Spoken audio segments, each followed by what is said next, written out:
Shalom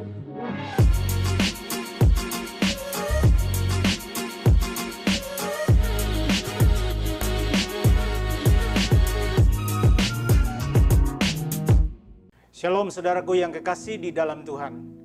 Dalam beberapa seri ke depan, saya ingin menyampaikan tentang bagaimana kita membangun keintiman dengan Tuhan dalam konteks menyembah Allah Bapa kita di dalam roh dan kebenaran. Jadi nanti saudara, saya berharap saudara bisa mengikuti seri ini, khususnya para penyembah jemaat Tuhan dan pekerja, supaya kita semua dapat gambaran kenapa kita menyembah Allah kita di dalam roh dan kebenaran.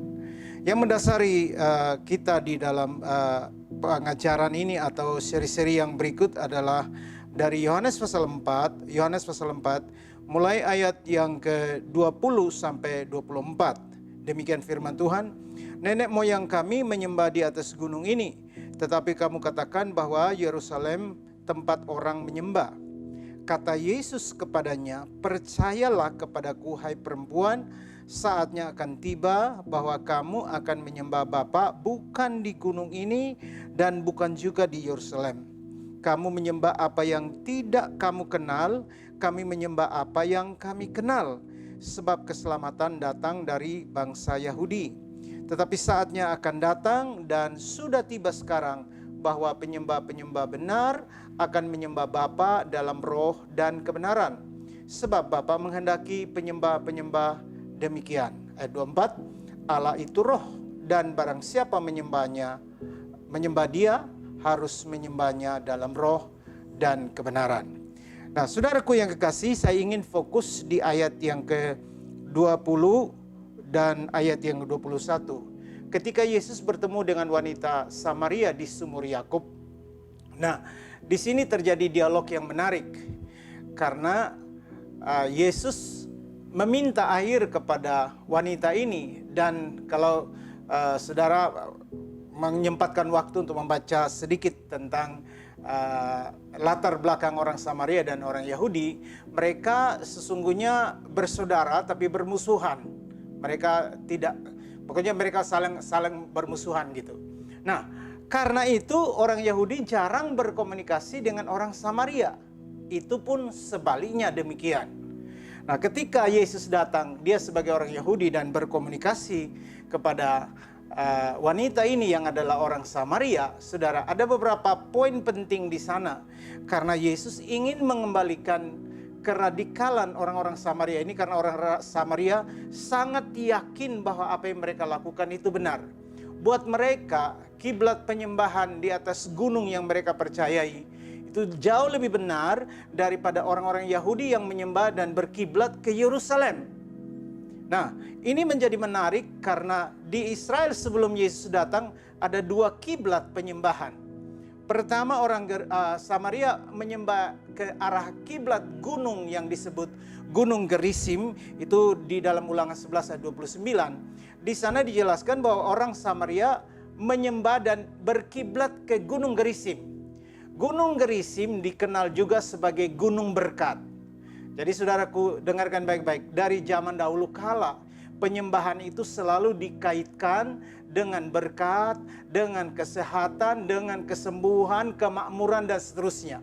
Itu sebabnya dalam perjalanan umat Tuhan, ketika mereka makmur, mereka sehat, mereka cepat melupakan Tuhan.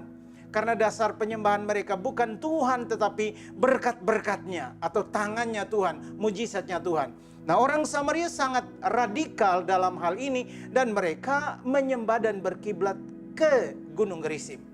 Sebaliknya orang-orang Yahudi, orang Israel yang pada umumnya yang lain, mereka menyembah dan berkiblatnya ke Yerusalem. Itu sebabnya Yesus berkata, "Saatnya datang," kata Yesus kepadanya, "percayalah padaku, hai perempuan, bahwa akan tiba waktunya kamu akan menyembah Bapa bukan di gunung ini, bukan lagi berkiblat ke Gunung Gerisim, dan bukan juga ke Yerusalem." Jadi saudara, dalam mempelajari sesi-sesi penyembahan, kita harus tahu dasar kenapa Yesus membicarakan hal ini dengan orang Samaria. Nah, orang Samaria punya sejarah yang panjang tentang mereka sendiri. Mereka adalah keturunan Israel, tetapi karena satu dan lain hal urusan politik mereka terpisah dan mereka posisinya ada di utara dari Israel. Nah, saudaraku yang kekasih di dalam Tuhan, dari sini kita belajar konsep bagaimana menyembah Bapa di dalam roh dan kebenaran, atau menyembah Allah di dalam roh dan kebenaran. Karena kalau orang Israel sendiri memakai tempat menjadi fokus atau kiblat dalam penyembahan, Yesus datang dan berkata, sudah tiba waktunya, sudah selesai, kiblat-kiblat itu selesai. Karena Allah itu roh, dan siapa yang menyembah Dia harus menyembahnya di dalam roh dan kebenaran. Nah, saudara, buat orang Israel atau bahkan orang Samaria ini hal baru, hal yang tidak pernah mereka kenal, istilah dalam roh dan kebenaran.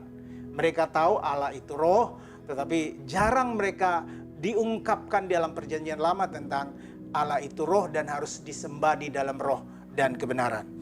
Nah, ketika Yesus mengungkapkan hal ini permulaan yang baru tentang cara dan tata cara bagaimana orang menghormati Tuhan. Bahwa Tuhan tidak lagi dibatasi oleh ruang dan waktu atau bahkan tempat, ya.